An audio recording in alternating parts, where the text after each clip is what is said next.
Boa noite a todos, os meus alunos do 9º ano único, Colégio Encanto, professor Djalma aqui, professor de Biologia e Ciências.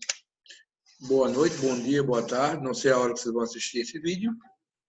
E então, vamos começar nossa aula hoje gravada. E logo cedo, vocês vão ter, estão assistindo esse vídeo porque será a nossa aula de hoje. Não teremos Zoom, deu problemas ainda no meu Zoom para grupo. Então, eu estou gravando e postando no Classroom e teremos uma atividade até meio-dia, ok? Vamos começar com um assunto novo, a origem de seres vivos e evolução.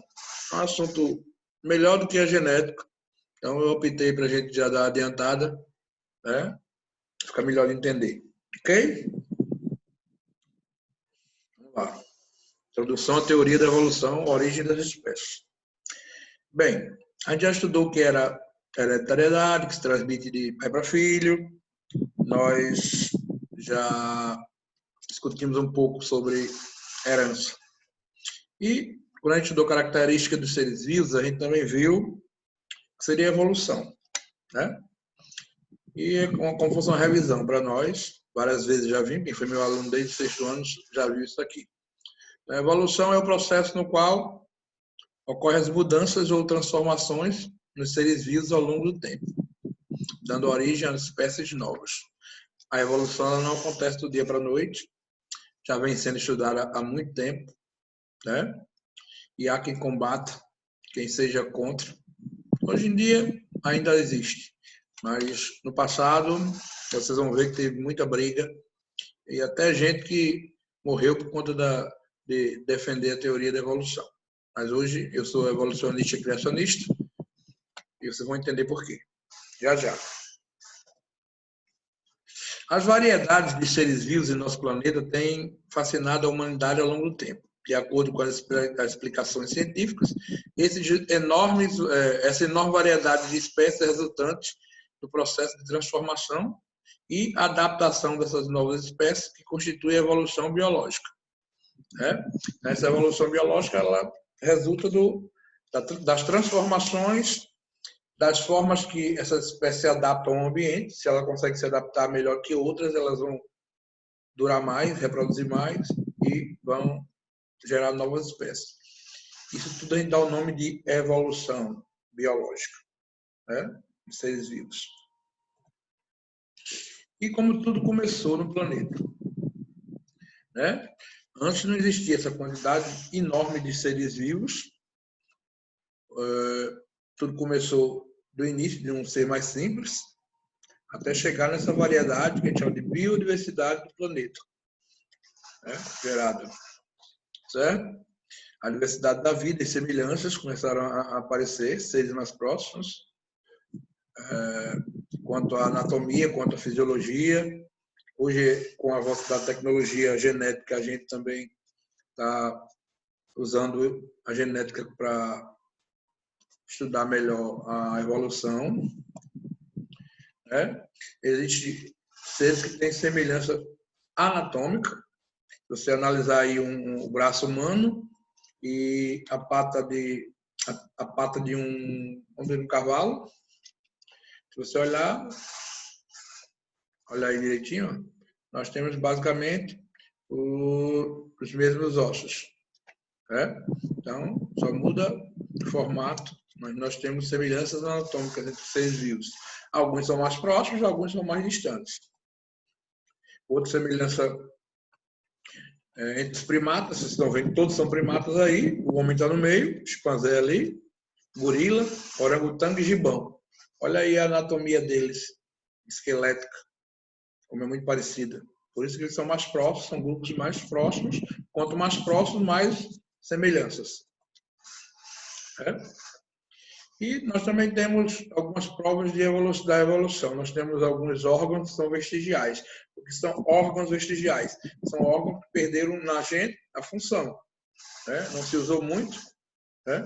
No caso aqui nós estamos mostrando o apêndice, esse órgão, pessoas que têm problema de entupimento por comida ou por fezes no apêndice vermiforme. né? Não podemos mais chamar esse nome, o nome agora é apêndice secal, e a gente tem a famosa apendicite nesse local. Esse órgão é apenas um órgão vestigial, não tem função no nosso corpo, mas já foram vistos que em alguns macacos eles têm função, né, imunológica. Aí o órgão com função de digerir celulose que a gente perdeu, a gente não está usando muito, os herbívoros, digerir a celulose aí nele. Aí é uma chargezinha bem famosa, que diz assim, eles são os reis magos, né? Acho que é um dos reis magos. Ok, Darwin, sem piada dessa vez, toma um dinossauro de presente. Aí o carinha diz, droga, evoluiu. Aí virou uma galinha. Claro que as aves, a gente sabe que aves e mamíferos evoluíram dos répteis. Então, é uma charge que é bem interpretativa, cai muita charge no Enem, então tome cuidado, né? Outra grande evidência, graças a Deus, que nós temos, estamos engateando ainda, descobrindo, mas já tem muita coisa que foi desenterrada por aí no planeta, a gente chama de fósseis. São estruturas de seres vivos que viveram no passado, que estão fossilizados, né, na rocha, no sedimento do solo, como dinossauros, alguns caracóis, caramujos de milhões de anos atrás. Ali tem uma mandíbula e um crânio de um primata. Nós temos peixes fossilizados. Nós temos até insetos que a gente pode encontrar conservados no âmbar, que é uma substância que é liberada na árvore, como se fosse uma resina. Ela, quando endurece, ela cobre o inseto fica preso naquele lugar e morre e fica por lá, e a gente consegue descobrir, encontrar alguns insetos milhões de anos atrás. Outro vestígio é a embriologia. A embriologia é o estudo dos embriões, da gente dentro do corpo da mãe no desenvolvimento, né? Então, todo ser vivo, ele tem uma forma de nascer, crescer, evoluir, e a embriologia comparada ela também ajuda a colocar o indivíduo mais próximo ou mais distante de um grupo. A embriologia comparada diz o quê? O estudo comparado da embriologia de diversos vertebrados, lembra vertebrados? Ciclóstomos, peixes, anfíbios, répteis, aves e mamíferos. Né? Mostra a grande semelhança do padrão entre eles. À medida que o embrião se desenvolve, surgem características individualizadas e as semelhanças diminuem. Quanto mais você pegar o embrião de vários vertebrados, de grupos diferentes, eles são bem parecidos. Depois é que vão crescendo e vão ficando diferentes. Olha aí. São vários embriões, ó. No início eles são bem parecidos, mas depois que eles vão crescendo, é que eles vão ficando diferentes. Aqui é um mamífero, aqui tem uma ave, um réptil, um anfíbio, um peixe, tudo isso aí. Então, as semelhanças embrionárias também ajudam a distanciar ou aproximar indivíduos do mesmo grupo. Né? Semelhança gênica, dos genes, genético. Em 2007, seres humanos e chimpanzés foi descoberto que eles compartilhavam 96% dos genes. Olha, imagina aí. Os chimpanzés têm isso tudinho aí, parecido com a gente. Graças a Deus, a genética ajudou a gente a descobrir muita coisa nova. Seres humanos e minhoca. A minhoca é um invertebrado, já está lá na elite, bem distante da gente. Mas compartilha, mesmo assim, 50% dos genes. E humanos e bactérias, que estão no inverso da evolução, os primeiros e os mais evoluídos, menos evoluídos, os mais evoluídos, têm 223 genes iguais. O ser humano pluricelular tem 223 genes iguais a um ser unicelular mais simples que existe. Procarionte. Primeiro que surgiu, que deu origem aos outros. Olha que lindo. Né, Bela? Agora, em 2009, já descobriram que os humanos e chimpanzés, olha aí, melhorou. No passado, em 2007, 2 anos depois, de 96% dos genes, a gente descobriu que quase 100% dos genes são iguais. 99,4% dos genes de humanos e chimpanzés são semelhantes. Interessante, né? Aí, eu não discuto religião, mas existem as teorias A evolução não combina com o fixismo. São coisas diferentes. A igreja, ela pregava o criacionismo, o fixismo, né, e era contra. Naquela época, há muito tempo atrás, era contra qualquer um que tivesse ideia diferente disso aí. Né? Para eles, o que estava escrito na Bíblia é interpretado daquela forma, que Deus criou todos os seres iguais. Não existiu esse negócio de os seres de hoje deram origem a outros seres para frente. Né? E a teoria do fixismo. Pode gravar, que cai muito em prova. Fixismo. Era uma doutrina ou teoria filosófica, bem aceita no século XVIII. O fixismo propunha, né, que todas as espécies, por poder divino, Deus, escrito na Bíblia, haviam sido criados tal como são e permaneceriam assim imutáveis. Não havia mutações por toda sua existência, sem que jamais ocorresse mudanças significativas nas suas descendências. A gente sabe hoje que, não respeito à Bíblia, a interpretação é um pouco diferente. A gente sabe que os seres do passado vieram primeiro e deram origem aos de hoje. Né? Então, o fixismo, para mim, não é verdadeiro. Aí começou o embate, a briga, a disputa entre fixismo e evolucionismo. Né? Aí está mostrando a diferença do pensamento em relação a como é que surgiram tantas borboletas diferentes.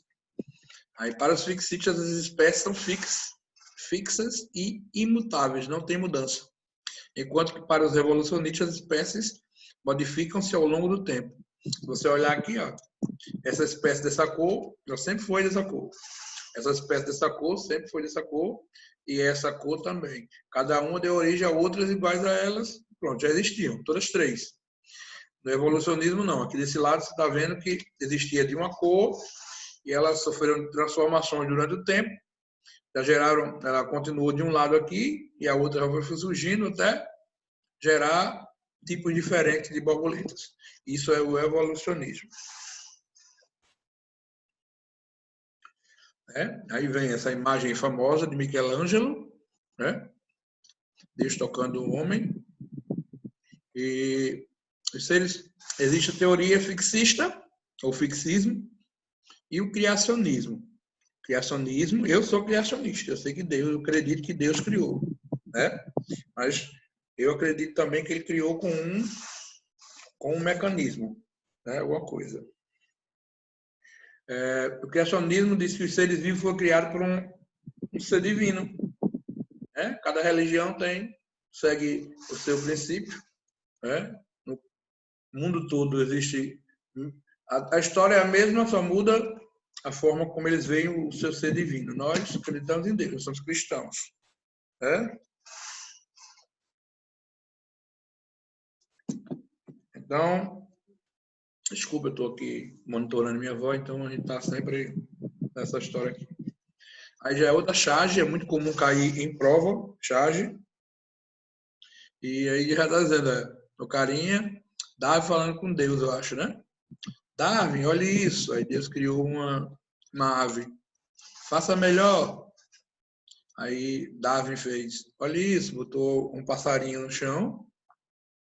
Deus diz, vai demorar muito?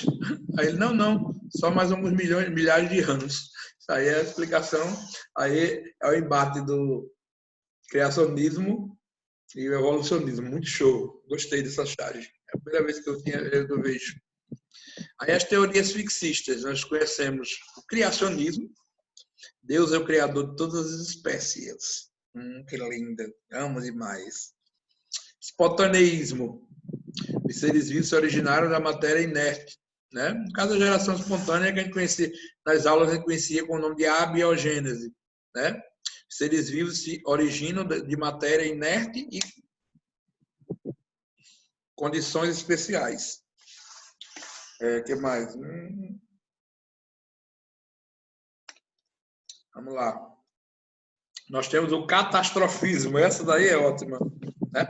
Gente, não se assuste com as coisas, não. Tem muita coisa absurda que a gente vai ver, mas é normal, viu? Naquela época, o pensamento era outro, diferente demais. Então, a gente tem que aceitar. Não pode ficar mangando dos caras, não. É terrível. Catastrofismo. A evolução por meio de catástrofes causadas por intervenção divina. Continua Deus no meio, né? Deus, ou Buda, qualquer... Depende da divindade que cada cultura tem o seu. Né? Aí veio na história os carinhas que estudavam muito isso. Aí veio o tal de Anaximandro, ele defendia o fixismo. Os primeiros animais surgiram de uma vaca marinha. Muito show, ele pensava. Aristóteles disse, né, afirmava que substâncias orgânicas podiam surgir no meio inorgânico. Ele era defensor da abiogênese. Ele defendia o fixismo também. As espécies sempre eram as mesmas.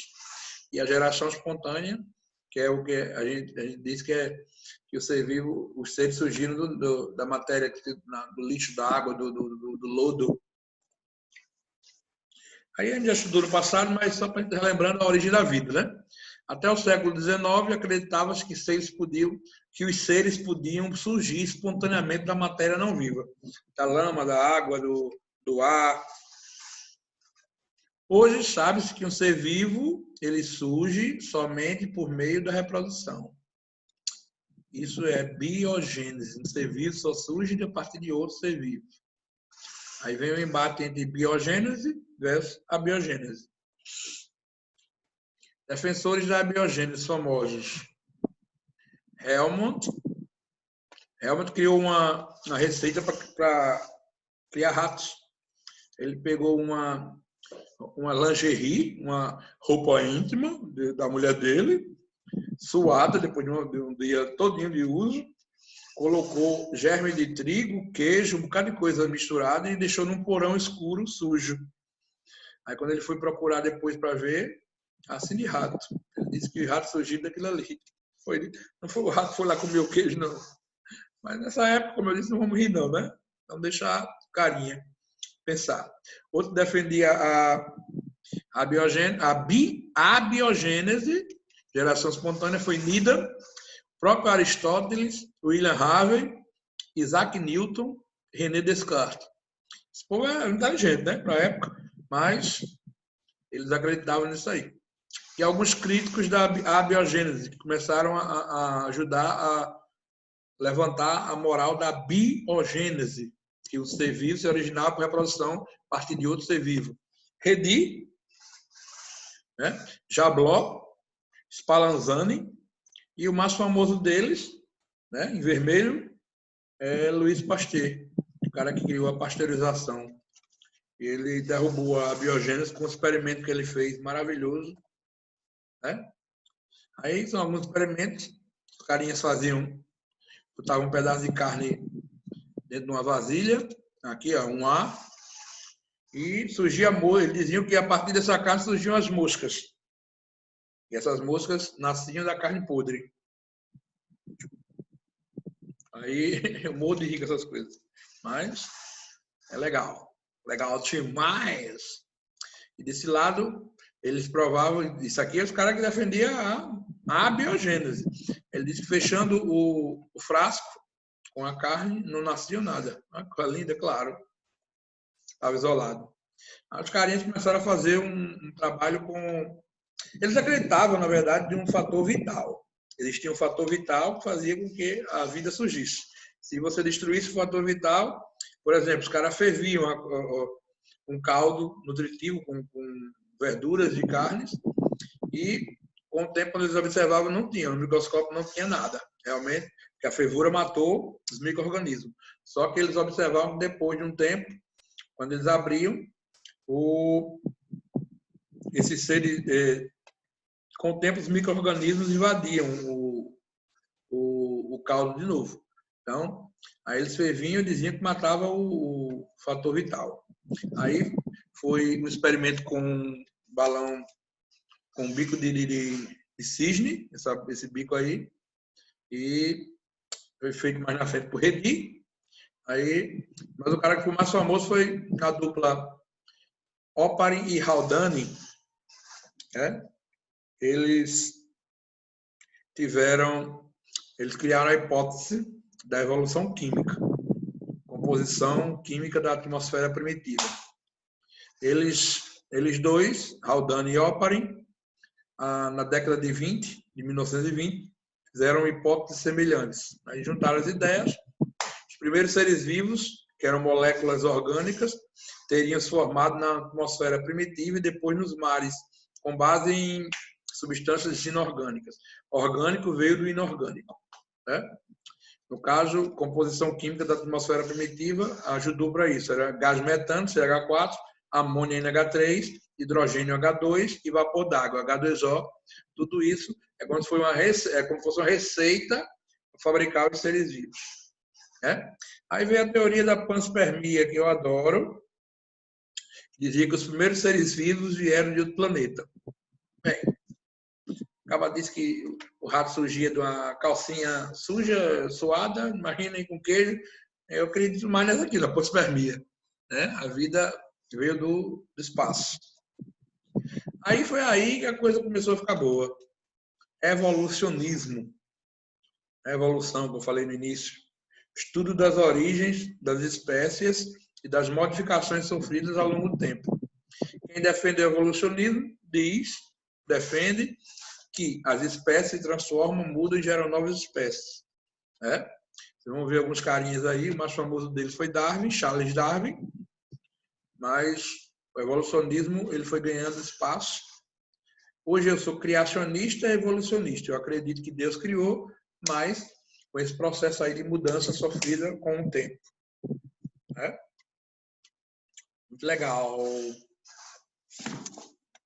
Desculpa, caiu meu celular. Monitorando. Vamos lá. Essa imagem aí, o carinha, com certeza é Charles Darwin. A teoria evolucionista ela teve no início duas vertentes. Eles nunca chegaram a se conhecer, viu, gente?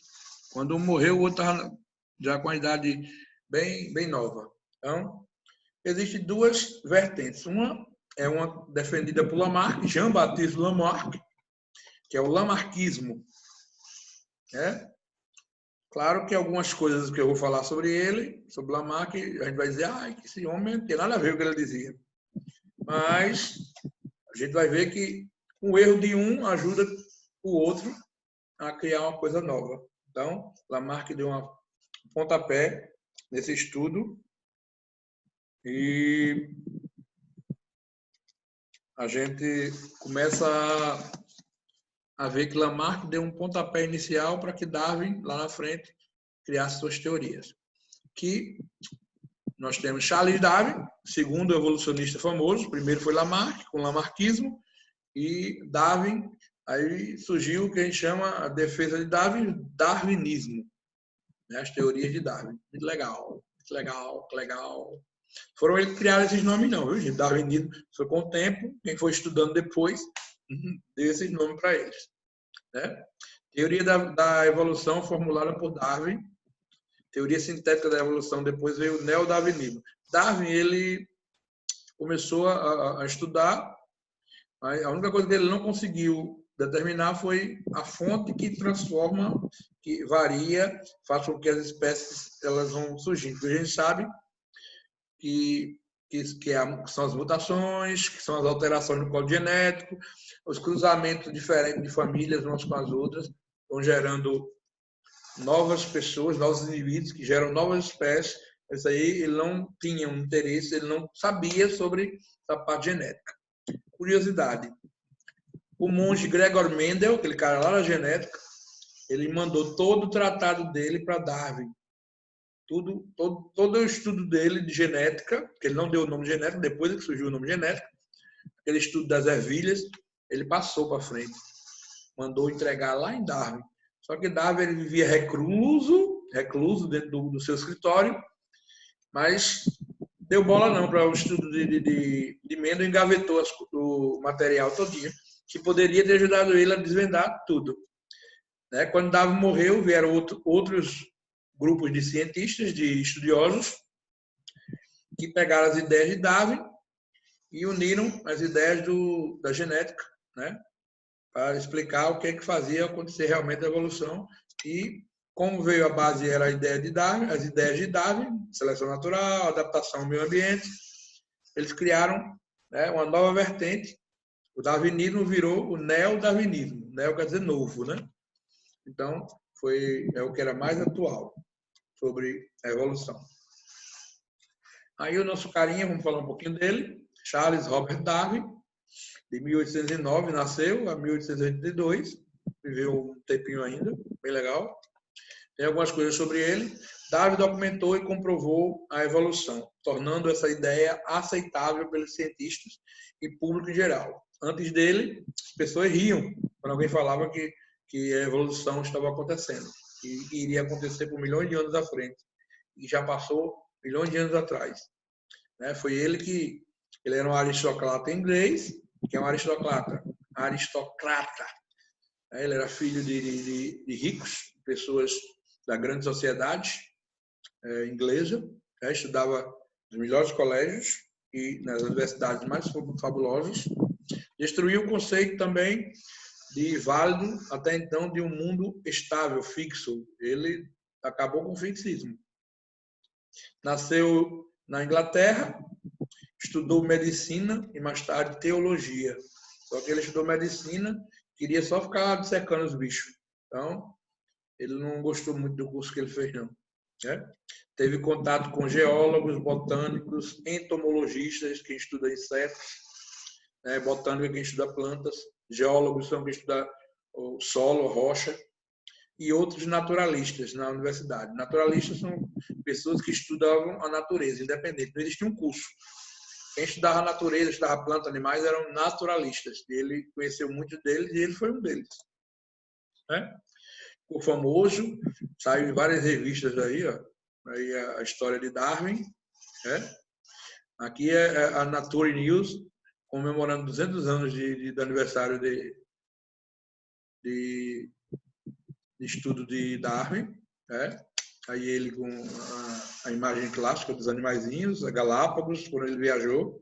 Passou 6 anos viajando 5 no caso, né?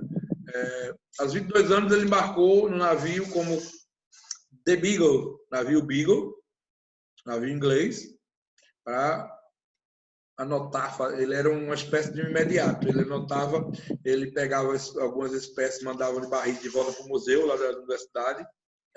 Essa viagem durou 5 anos, entre 1831 e 1835. Ele era naturalista de bordo. Era o cara que fazia as observações, coletava dados, coletava espécimes. Ele mandava de volta e viajava e mandava de volta no porto por outro navio, quando eles paravam, mandava os materiais que eles coletavam para o pessoal estudar lá na universidade. Ele encontra nessa viagem evidências a favor da evolução, encontra a ideia de espécies fixas. Ele viajou, inclusive passou aqui na América do Sul, passou aqui no Brasil, pela Bahia, pelo Rio de Janeiro, e ele deu a volta ao mundo nesse navio Beagle, bem famoso, show de bola. Passando pelas Ilhas Galápagos, ele estudou as tartarugas gigantes e outros animais. Também foi parte do estudo dele nas Ilhas Galápagos. Inclusive, animais, coisa linda, meu Deus. Essas imagens são maravilhosas. Olha as tartarugas gigantes que tem lá, olha o tamanho do cara. Alguns animais, a iguana marinha que só existe lá nessa ilha. Em 1838, desenvolveu a teoria da seleção natural. A principal teoria dele era essa, publicada conjuntamente com Alfred Russel Wallace, em 1858. Curiosamente, Wallace entrou na vida dele, Alfred Wallace. Darwin, ele vivia em casa e os caras diziam, Darwin, você nunca... Darwin escrevia sobre a seleção natural, inclusive um dos livros mais lidos do mundo, A Origem das Espécies. Ele escreveu durante essa viagem longa aí de 5 anos. E a maioria dos tratados dele que ele escrevia, ele não publicava, ele ficava em casa por isso. Aí um dia um colega dele chegou e disse, cara, tem um carinha lá na academia que tal de Wallace, ele tá com as ideias de seleção natural igual a tu. Aí Se tu não publicar, já era, viu? Tu vai perder. Aí terminou Darwin publicando ao mesmo tempo, né? Que o carinha lá. Até hoje ninguém discute muito quem foi o verdadeiro, mas a gente sabe que Darwin estava na frente. Então, eles dividem essa benfeitoria aí de publicar os tratados de seleção natural, né, com o Wallace. Mas Darwin é famoso, é mais famoso que o Wallace, com certeza. Em 1858, publicou o livro A Origem das Espécies, no qual introduziu a ideia de evolução a partir de um ancestral comum, por meio de seleção natural, que se tornou a explicação científica dominante para a diversidade de espécies da natureza. Quem é mais forte sobrevive, quem é mais fraco desaparece, não reproduz, some, e os mais fortes reproduzem mais, terminam gerando novas gerações e futuramente gerando novas espécies. Darwin propôs uma nova explicação para o fenômeno aceito de evolução. Ele disse que uma população de uma determinada espécie, em um determinado momento, inclui indivíduos com características variadas, qualitativamente diferentes uns dos outros. A evolução da espécie como um todo resulta de taxas diferentes de sobrevivência e de reprodução dos vários tipos de indivíduos, de modo que as frequências relativas dos tipos mudam com o tempo. A população da geração seguinte conterá uma frequência maior dos tipos que são mais bem-sucedidos, mais aptos, mais fortes, mais bonitos, mais vistosos em sobreviver e se reproduzir sob as condições ambientais existentes. Isso é seleção natural. Segundo essa visão, a evolução é um processo aleatório. Não é uma coisa que foi combinada, não. Ela acontece ao acaso. Viu? Darwin dizia, pode ser resumido em 3 princípios de seleção natural. O princípio da variação, que diz, entre os indivíduos de qualquer população, há variações quanto à morfologia, a forma, à fisiologia, a função, e ao comportamento. Isso é a variação que a gente chama. Princípio da hereditariedade. Os descendentes se assemelham aos seus genitores mais que a indivíduos não aparentados. Eu sou mais parecido com meu pai do que com meu vizinho, né? A não ser que o cara seja filho do Ricardão. E o princípio da seleção. Algumas formas são mais bem-sucedidas do que outras em sobreviver e se reproduzem em determinado ambiente, seleção natural. Para que ocorra a evolução por um mecanismo variacional, os princípios de Darwin da variação, hereditariedade e seleção devem se manter.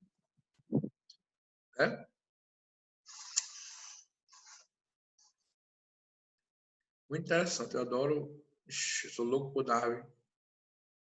Evidentemente, um processo seletivo só pode produzir uma mudança na composição de uma população se existirem algumas variações dentro as quais selecionar. Se todo indivíduo for idêntico, nenhuma intensidade de reprodução diferencial dos indivíduos poderá afetar a composição da população. Tem que ter uma variação. Além disso, a variação deve ser em partes herdável, para que a reprodução diferencial altere a composição genética da população. As espécies não só devem mudar, mas também originar novas e diferentes espécies no curso da evolução. E as variações herdáveis, aquilo que a gente passa de pai para filho, fornecem a matéria-prima para as mudanças sucessivas, variadas dentro de uma espécie, e para originar novas espécies. Mudança no tamanho e da curvatura de concha do molusco bivalve Gryphea durante sua evolução, no início do período Jurássico. Olha como é que mudou a concha. Aqui, ó. Ela era assim, depois começou a curvar, até formar uma espécie nova. Variedade de forma de concha de molusco bivalve que aparece nos últimos 300 milhões de anos de evolução. Olha a diferença. Era para ser tudo igual. Tudo parecido, mas aí variam de acordo com o ambiente. Isso vai passando por descendentes e criando espécies novas. Lá naquelas Ilhas Galápagos que eu falei, existe uma teoria de Darwin que ele estudou os tentilhões. São aves, né? Lá tem várias ilhas e tem diferentes tentilhões nessas ilhas. Eles têm diferenças morfológicas, principalmente em relação ao bico, de acordo com o que eles comiam, a alimentação deles. Pressões seletivas diferentes em ambiente diferente, devido à corrente marítima do oceano, fizeram isso. Darwin observou 13 espécies, embora conhecesse apenas uma no continente. Aí a evolução. Os dentilhões evoluíram de acordo com o tipo do bico ao tipo de alimentação. O dentilhão é insetívoro, come insetos, claro. Né? O outro come plantas, o outro se alimenta de néctar. E varia de acordo, cada um tem um tipo de bico diferente. Isso aí é a evolução de Darwin, seleção natural explica. Isso aí é clássica, essa imagem do mesmo jeito dos dentilhões. Né? Tinha um ancestral comum, comia semente no solo, mas depois alguns evoluíram para uma espécie que comia insetos, lá. Algumas comiam cactos, o bico era apropriado para isso, e outras tinham um bico mais forte para comer sementes. Aí veio o carinha, esse carinha está falando depois, mas ele veio antes de Darwin. Diferente da teoria incorreta de Lamarck, de que o ambiente altera a forma do indivíduo, a qual é herdada, Darwin acreditava que a variação já existia e que o ambiente selecionava o tipo mais adaptável, seleção natural. Lamarck defendia a teoria do uso e desuso. Quanto mais usava uma parte do corpo, mais essa parte ela crescia. E transmissão desses caracteres para os descendentes. Ele dizia que isso passava, essa característica nova passava para os descendentes. Porque a gente sabe que não. Nada que não seja herdável não passa, né? Tem que passar pelo código genético, uma mutação que sofrer. Aí eles tentaram explicar como é que crescia o pescoço da girafa. Lamarck dizia que o pescoço crescia pela dificuldade de comida rasteira e só tinha no alto das árvores. Então, a girafa ela começou ancestral, ela tinha o pescoço curto e tentou pegar o alimento no alto e o pescoço foi crescendo e isso aí foi passando por descendentes. Errado, né? E Darwin, aqui essas vermelhinhas aqui, ó, Darwin dizia que os ancestrais já existiam girafa de pescoço longo e pescoço curto. Aí a comida acabou embaixo, só tinha no alto. Aí aquelas que tinham pescoço longo conseguiam comer, se reproduziam mais e continuavam vivas. As pessoas curtas não comiam muito, não se reproduziam e entravam em extinção. Mesma coisa, a explicação da girafa. Darwin explicava de um jeito, Lamarck explicava da forma que eu falei. Lamarck dizia que usava muito o pescoço, ele esticava e passava para os filhos. Certo? E Darwin, ele explicava que as de pescoço curto morreram e as de pescoço longo sobreviveram e reproduziram mais. Uma população não pode crescer indefinidamente por falta de recursos. Alimentos são escassos. Competição por alimento e por espaço e outras coisas, sobrevivem os mais aptos, adaptados. Né? Assim, esses indivíduos têm mais chance de deixar descendentes. É a história de reproduzir mais. Come mais, consegue sobreviver mais, gera mais descendentes. A seleção natural é a causa dessa mortalidade diferencial. O conceito darwiniano de seleção natural, mortalidade diferencial.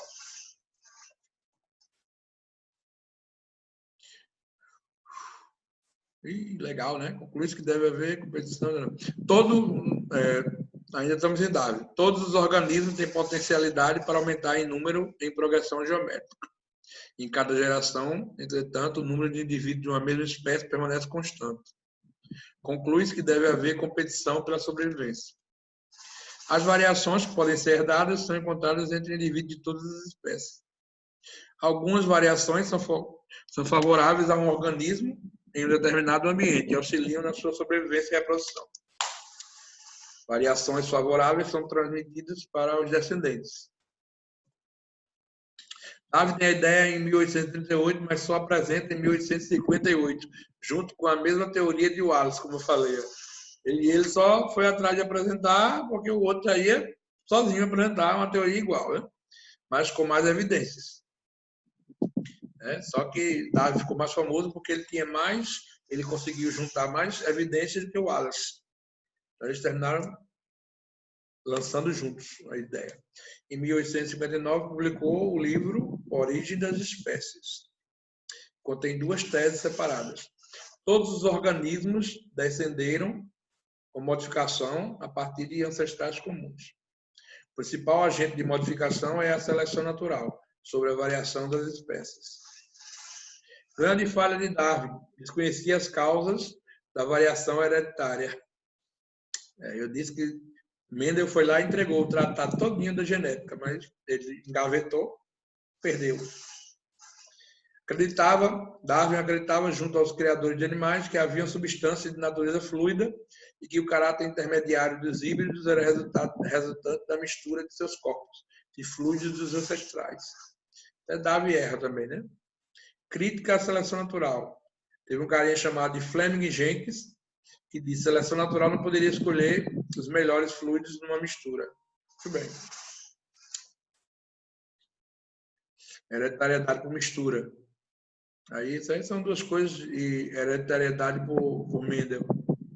Né? Aqui a B é a nossa famosa genética que a gente já viu.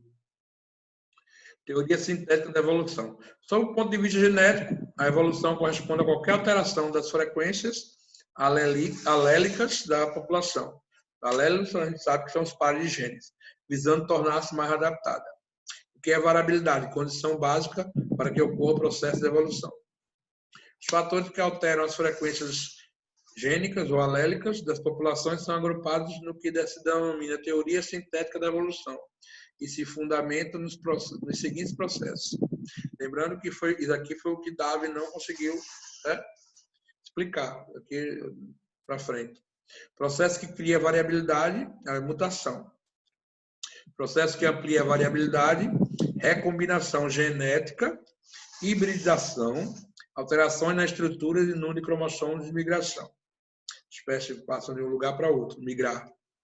Né? Processo que orienta as populações para maior adaptação, seleção natural, deriva gênica e isolamento reprodutivo, né? Seleção natural de Darwin. Processo que cria variabilidade. Mutações pontuais ou mutações gênicas. São alterações na sequência do DNA de um gene. Substituição de nucleotídeos nas regiões codificantes de um gene. Inversão do nucleotídeo. Basicamente, o que ele está falando. Muitas vezes o gene sendo trocado de um lugar, no cruzamento, mandando para outro indivíduo, filhos, netos, uma mudança de um pedaço de cromossomo, um gene só, ou até um nucleotídeo, no caso que a gente estudou naquela época, pode causar, né, um pedaço do DNA que sai. Então, isso tudo pode gerar uma alteração, uma variabilidade. Mutações são transformações no código genético, a gente já falou, pode afetar um único gene, quando quebra ocorre numa região codificante, pode gerar um pedaço com vários genes, né? Isso aí, mutações. Aqui é um exemplo de mutação, uma perda de um pedaço. O cromossomo inteiro pode mudar, pode haver essa mutação no cromossomo. Recombinação são a mistura dos indivíduos, do código genético de uma pessoa com outra, para formar um novo indivíduo. Recombinando tudo. Hibridação, no caso, quando duas espécies se misturam, a espécie A com a espécie B se misturam por um tempo, formando uma espécie híbrida, misturada. Né? Aí eu estou mostrando uma espécie A, uma espécie B, população A, população B. A população A, ela invade aqui, mistura-se com a população B, termina formando um híbrido. Isso é a hibridação. Migração é quando um grupo de indivíduos eles vão para um lugar isolados, né, e se misturam com outra população. Aí, nesse caso aí, já vai gerar cruzamentos entre eles, formando novos indivíduos. Né? Deriva gênica é quando um pequeno grupo migra para outro lugar e forma uma nova população que vão sofrer mutações diferentes daquela população original. Uma coisa acontece aqui. Processo que leva a maior adaptação. Seleção natural, o mecanismo é direcional, não aleatório. Né?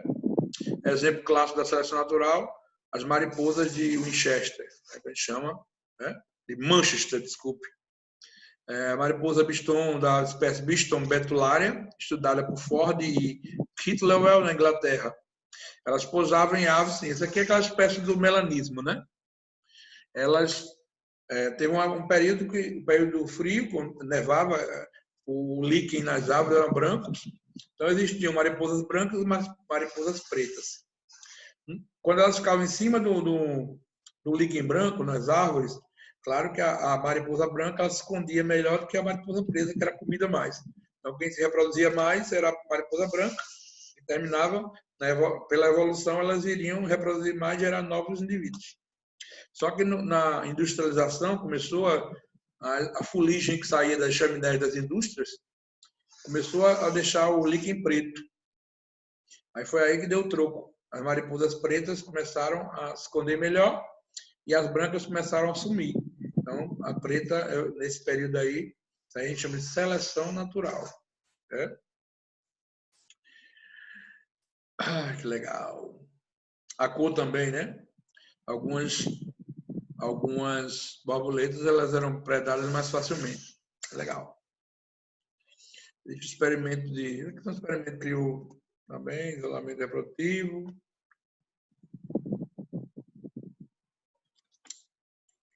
Mecanismos aqui. Etologia de animais, população isolada, que eu vou falar agora, viabilidade, mecânica, identificatividade. Migração. Aqui é uma charge de migração, exemplo, né? População, vou fazer os coelhinhos ali, população coloniza um território, chegou no lugar. Aí estava um tempo, aí depois choveu, aí virou, aí está nevando, né? Está frio. Aí as espécies, a subpopulação adapta-se às montanhas e uma subpopulação adapta-se à lagoa. Então aí já vão gerar indivíduos diferentes. Pode ver que tem indivíduos diferentes do original aqui de cima. Formamos espécies diferentes de acordo com o ambiente que eles se adaptaram. Legal, velho. Tá vendo? Mesma coisa está acontecendo aqui, está mostrando a diferença. Quando ocorre em poucos anos, né? Não digo 100 anos, por exemplo, a gente pode gerar uma raça nova. E mais anos à frente, quanto mais anos passar, a gente chega a formar uma espécie nova também aqui. Essa população inicial era igual. Aí ela gerou raça, depois gerou duas espécies separadas. Como ocorreu o isolamento reprodutivo, cada uma já se reproduzia de um lado diferente. Só porque não tinha como chegar uma próxima da outra. Mas no início eram todos da mesma espécie. Iguais. Aí foram separados geograficamente. Pode ter sido um terremoto, separou duas ilhas, e assim vai.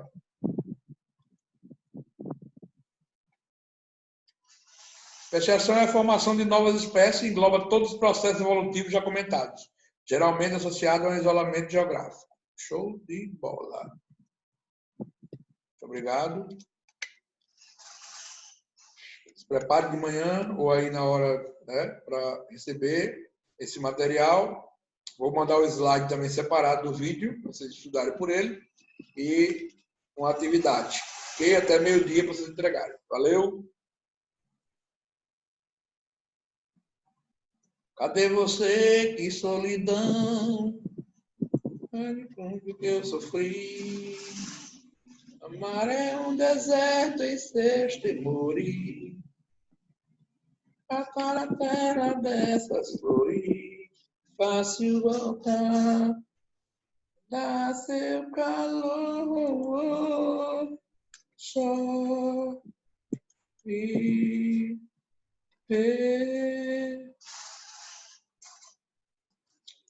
Travou esse danado aqui.